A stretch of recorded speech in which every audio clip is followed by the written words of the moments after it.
Rajputana PG college की online क्लासों में आप सभी का हार्दिक अभिनंदन एवं स्वागत है। अपन पढ़ रहे थे, पेपर चल रहा था थ्योरी ऑफ रिलेटिविटी, जिसमें अपन ने इससे पहले ट्रांसफॉर्मेशन फॉर्मूला फॉर फोर्स के लिए किया था। उसके बाद इसके 3 सूत्र इनवर्स ट्रांसफॉर्मेशन फॉर्मूले के भी पढ़ लिए थे। उसके बाद थे अपने पास ये problem number 2।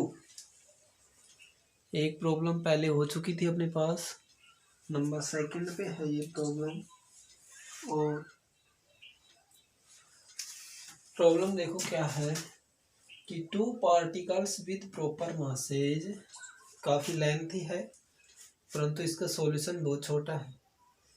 2 particles with proper masses m1 and m2, कि अपने पास 2 पार्टिकल है, कोई भी 2 कण है या कोई भी 2 वस्तुएं हैं, 2 पार्टिकल हैं जिनके proper masses m1 and m2, यानी उनके जो एग्जैक्ट मास है वो एक का m1 है और एक है m2। Move along the x axis of N inertial frame, जो कि क्या कर रहे हैं कि वो जड़त्वीय फ्रेम, जैसे जड़त्वीय फ्रेम कौन सी, move along the x axis की तरफ। जैसे अपने पास एस और एस डैश फ्रेम जड़त्वीय फ्रेम थी, एस डैश फ्रेम एस के सापेक्ष v वेग से क्या करता था, गति करता। तो उन्हीं फ्रेमों की बात हो रही है। Frame with velocities u1 and u2 respectively, कि जो m1 मास का जो पार्टिकल है वो u1 वेलोसिटी से गति करता है और m2 मास का जो पार्टिकल है वो u2 वेलोसिटी से गति कर रहा है। द कोलाइड्स, इसको कोलिजन से बना है, यहाँ इसका बहुवचन ले रखा है, इसको बोल सकते हैं टक्कर, और यहाँ बोलते हैं चिपकना। कि द कोलाइड्स एंड कोलस्की, कि वो दोनों जो पार्टिकल हैं वो इस प्रकार से गति कर रहे हैं कि कुछ समय पश्चात वो दोनों आपस में टकरा जाते हैं। मतलब क्या हो जाता है, उनके बीच में कोलिजन होती है, टक्कर होती है, और टक्कर के पश्चात उनमें क्या होता है कि दोनों पार्टिकल आपस में चिपक जाते हैं, कोलस यानी चिपक जाते हैं। Two from a single particle, जब बताओ कोई भी 2 पिंड हैं या 2 कण हैं जो आपस में चिपक जाएंगे तो वो केवल क्या बन जाएगा, एक सिंगल पार्टिकल के रूप में रह जाएगा। इसी प्रकार से वो जो तीसरा पार्टिकल, जब वो दोनों पार्टिकल टकराते हैं, दोनों की वेलोसिटी भी क्या थी, अलग अलग थी। एक u1 वेलोसिटी से गति कर रहा था और m2 u2 वेलोसिटी से। जब कुछ समय पश्चात वो टकराए और टकराने के पश्चात उनकी वेलोसिटी क्या हो गई, कम हुई या मैक्सिमम हुई, परंतु वेलोसिटी में तो क्या होगा, परिवर्तन होगा, क्योंकि जब 2 पिंड आपस में जुड़ेंगे तो उनके दोनों क्या होंगे, उनका वेग, तो वो एक सिंगल पार्टिकल के रूप में बन गए और उसकी वेलोसिटी क्या हो गई, u3। Relativistic conservation collides and single particle assuming that the law of conservation of relativistic momentum and energy, relativistic momentum and energy मतलब संवेग और ऊर्जा संरक्षण के नियम से। तो संवेग और ऊर्जा संरक्षण का नियम क्या कहता है, या फिर द्रव्यमान संरक्षण का नियम, कि टक्कर से पूर्व संवेग और टक्कर के पश्चात संवेग बराबर रहता है। टक्कर के पहले मास और टक्कर के बाद मास क्या होता है, बराबर रहता है।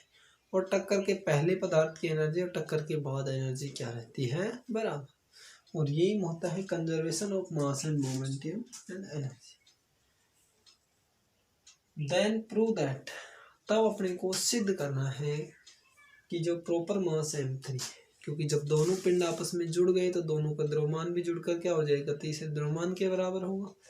तो m3 एंड वेलोसिटी क्या होगी, चेंज हो गई थी u1 और u2, तो क्या होगा u3 of the resulting particle is given by, क्या दे रखा है, m3 का square is equal to m1 का स्क्वायर प्लस m2 का square plus 2 m1 m2 r1 r2 1 minus u1 u2 upon सी स्क्वायर ये दे रखा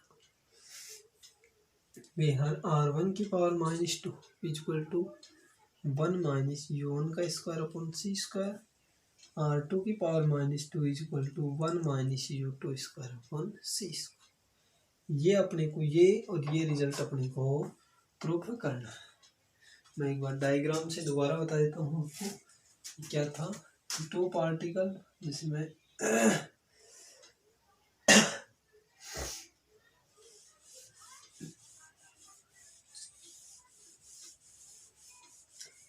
डायग्राम भी जिसे अपने पास क्या थी,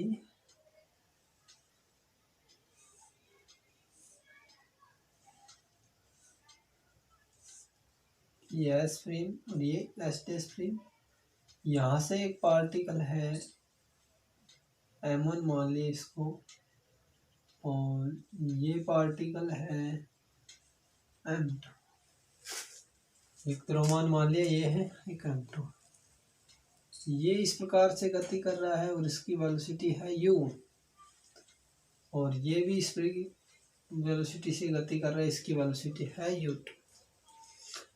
तो ये बताओ जब ये आपस में इस प्रकार से गति करेंगे, भाई कोई भी कण इस प्रकार से आपस में पृथ्वी गति करेगा या एक दूसरे की ओर गति करें तभी वो टकराएंगे।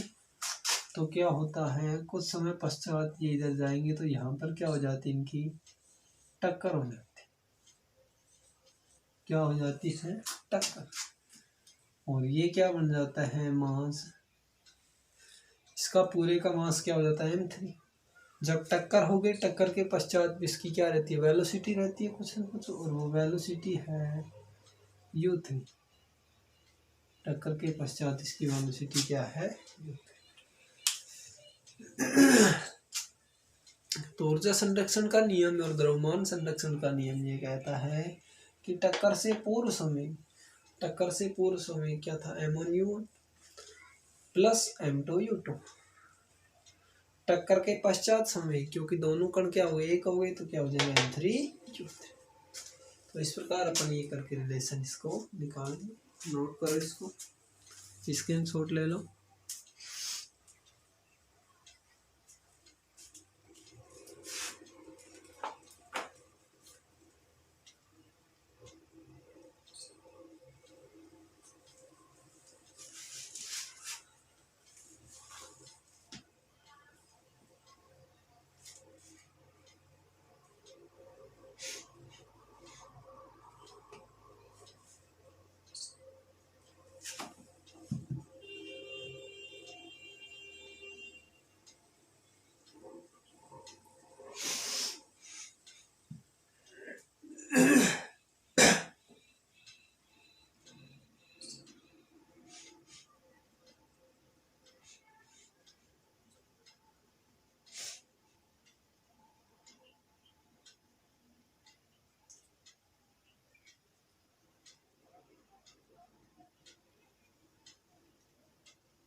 अब देखो नोट हो गया।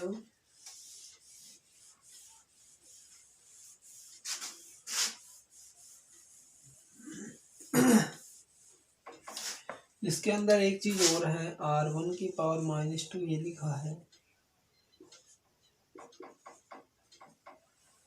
1 माइनस u1 स्क्वायर अपॉन सी स्क्वायर। r2 की पावर -2 इक्वल टू लिखा है अपन ने 1 माइनस u2 अपॉन सी स्क्वायर। u1 u2 तो बता ही दिया था, वेलोसिटी है, u1 वेलोसिटी है m1 की और u2 m2 की। परंतु ये है क्या, एक्चुअल एक्चुअल में अपन ने पहला ही टॉपिक पढ़ा था variation of A mass, variation of mass with velocity, कि वेलोसिटी के साथ मास में क्या होता है, परिवर्तन। वेरिएशन क्या होता है, वेरिएशन का मतलब परिवर्तन, कि मास में क्या होता है, परिवर्तन होता है। तो मास में जो परिवर्तन होता है वो किस प्रकार से होता है, ये भी बता दिया था कि एम डैश इक्वल टू क्या होता है, M naught upon under root 1 minus U square upon सी स्क्वायर, ये होता है।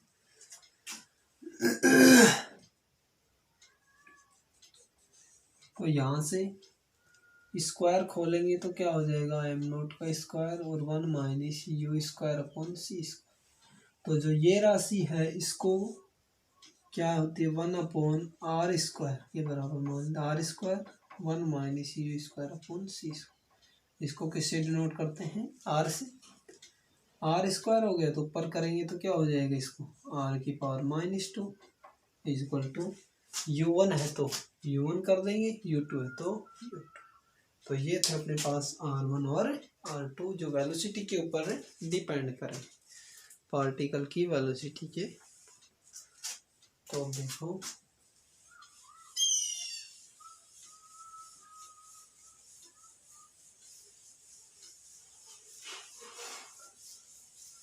डायग्राम एक बार छोटा सा साइड में बना लें, इसे ध्यान दें कौन सा मोमेंट, कौन सा कण किस साइड में क्या कर रहा है, गति कर।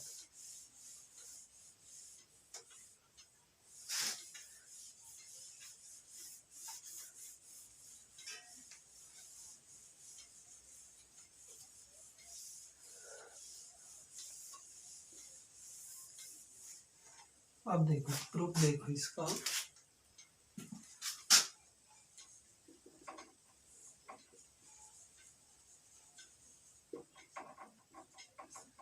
प्रूफ करेंगे तो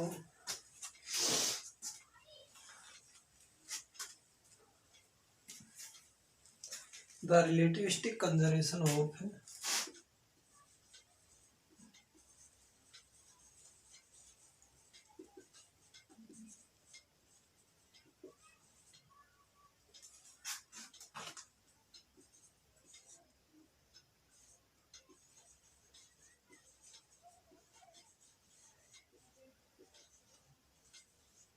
the relativistic conservation of mass and momentum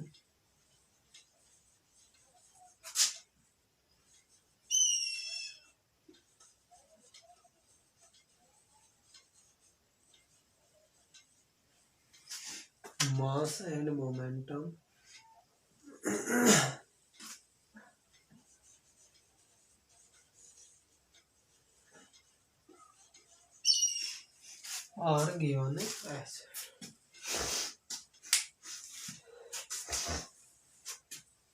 the conservation of mass and momentum are given as। तो मैंने ये पहले बताया था क्या होता है कि टक्कर से पूर्व संवेग और टक्कर के पश्चात संवेग। तो क्या है टक्कर से पूर्व, m1 r1 u1,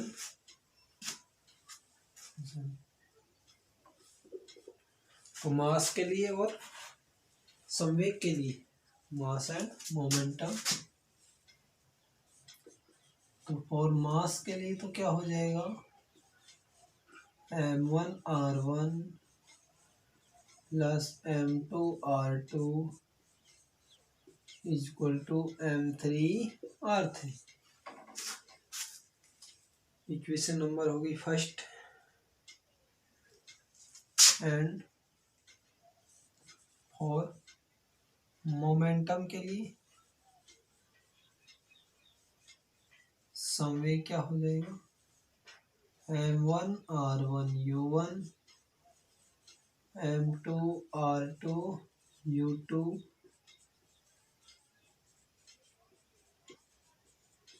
equal to m3 r3 u3।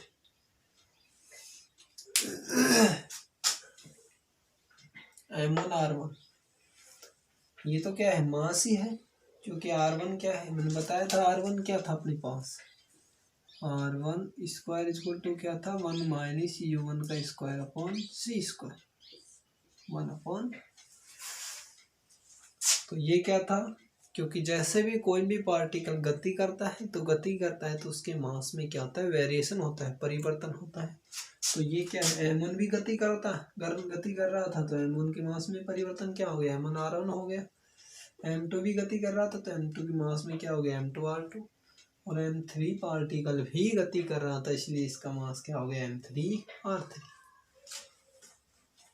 संवेग, mass into momentum, mass into velocity, m1 r1, ये मास m2 r2, और ये क्या होगी, velocity, m3 r3 u3।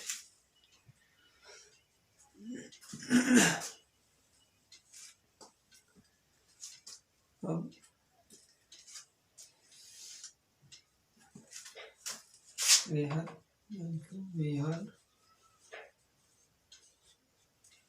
r1 का square, r1 equal to 1 upon under root 1 minus u1 square upon c square, and r2 equal to 1 upon under root 1 minus u2 का square upon c square.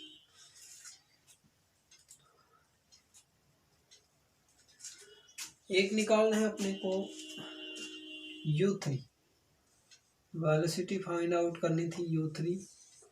तो समीकरण number 1 और 2 से देखो, यदि मैं समीकरण 2 में 1 का भाग दे दूं तो इधर देखो किसका मान आ जाएगी, u3 का मान आ जाएगा।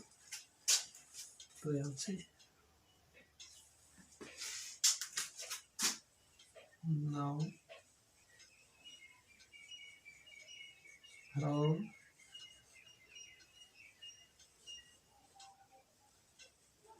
इक्वेशन फर्स्ट एंड सेकंड, और फर्स्ट एंड सेकंड के अंदर भी क्या कर रहे थे, divided equation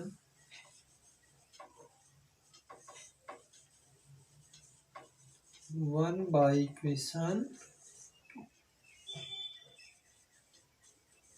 we gate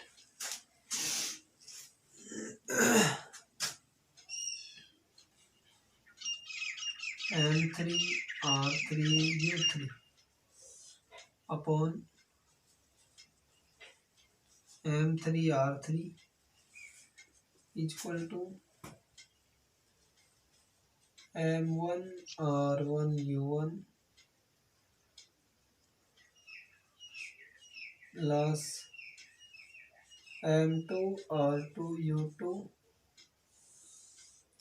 upon m1 r1 plus m2 r2। यहाँ से m3 से m3 कैंसिल, r3 से r3 कैंसिल। नोट कर लो इसको, स्क्रीनशॉट ले लो।